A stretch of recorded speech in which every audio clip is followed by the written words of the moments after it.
Today, you become a 58-year-old retiring international arms broker. I never sold weapons. What I sold was the fear of nations.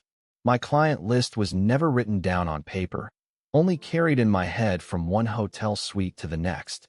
I was born in an old port city on the northern shore of the Mediterranean. My father worked as a deck chief on a long-haul cargo freighter.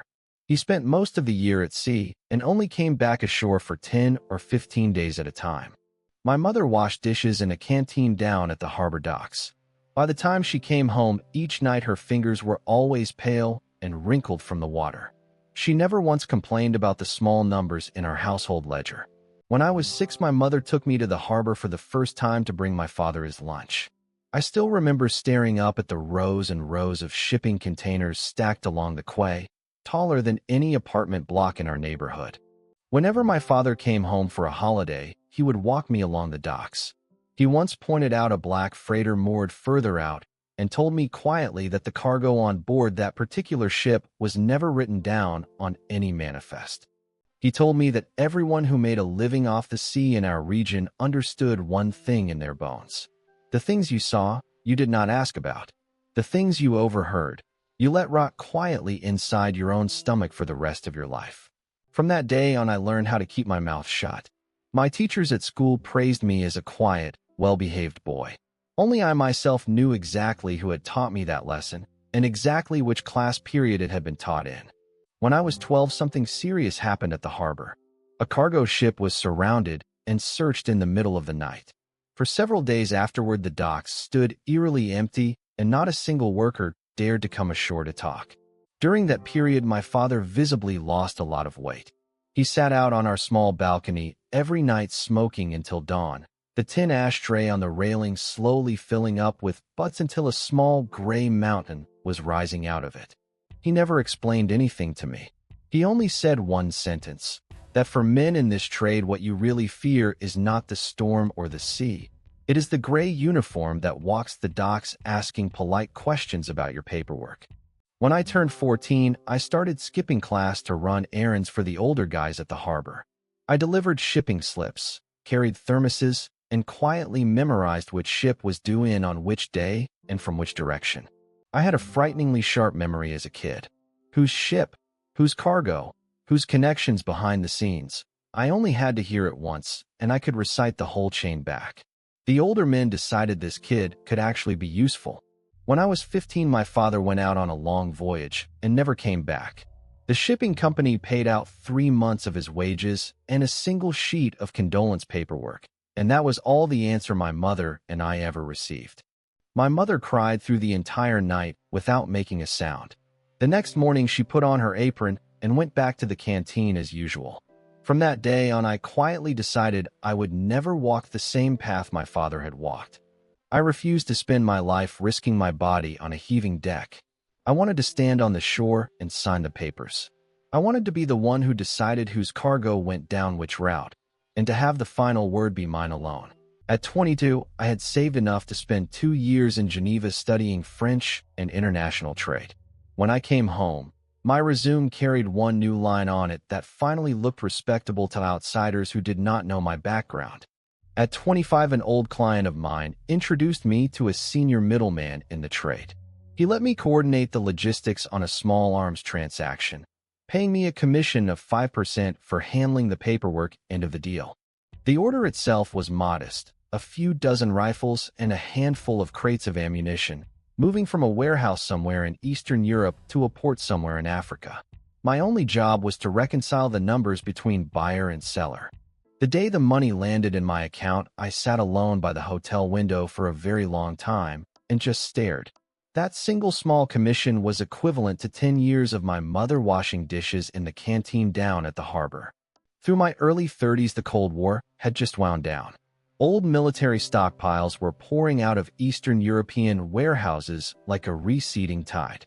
Whoever could broker the connections between buyers and sellers stood to make real money. I rented a small, unmarked office on a quiet Geneva side street, fitted with 3 black telephones and 2 fax machines. The brass plate by the door carried only a single name and 1 phone number, with no description of the business inside. I never met clients in my own office. We met on the rooftop of a Beirut hotel at dusk, in a velvet-curtained Vienna opera box during intermission, or across a low brass tray of strong tea in a hidden Istanbul tea house deep in the old quarter. Slowly, I picked up a useful skill. I would walk into the room and simply not speak first. I let the other side put their numbers on the table, and from the way the numbers came out, I could already hear how badly the man was running out of time.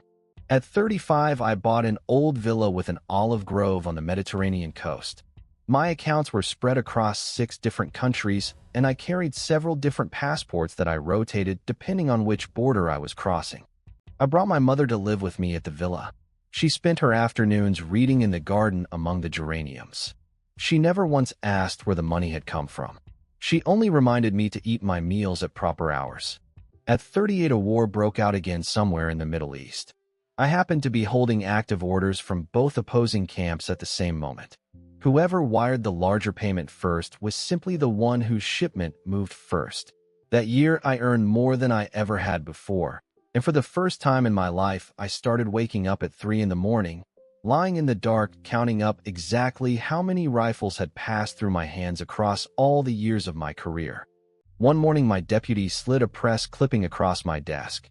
It was a grainy photograph of a small village leveled by an airstrike. The weapon model and the caption matched, almost exactly, the batch I had signed off on 6 months earlier. I locked that clipping away inside my safe and told myself I was only the man doing the paperwork. The man who actually pulled the trigger out there in the dust and the heat was, after all, somebody else entirely, somebody I would never meet. But I myself was the very first person who refused to believe that line. From that point on, before signing every single new contract, I had to drink down 1 full glass of strong liquor in order to steady the hand that held the pen. At 40, an old friend of mine wanted to walk away from the trade for good. He was shot from long range on a pier in Cyprus at dusk. He never made it as far as the hospital. That night, the news reached me through 3 encrypted phone calls. I went to the funeral. I saw his young widow holding his 2 small children tightly against her in the front pew of the chapel. In that exact moment, I quietly slipped the check I had brought in my coat pocket back inside my jacket lining. Back at the hotel that night, I stood for a long time in front of the bathroom mirror. I finally realized I could no longer tell whether the man staring back was a frightened client of mine, or simply my own reflection wearing my old face.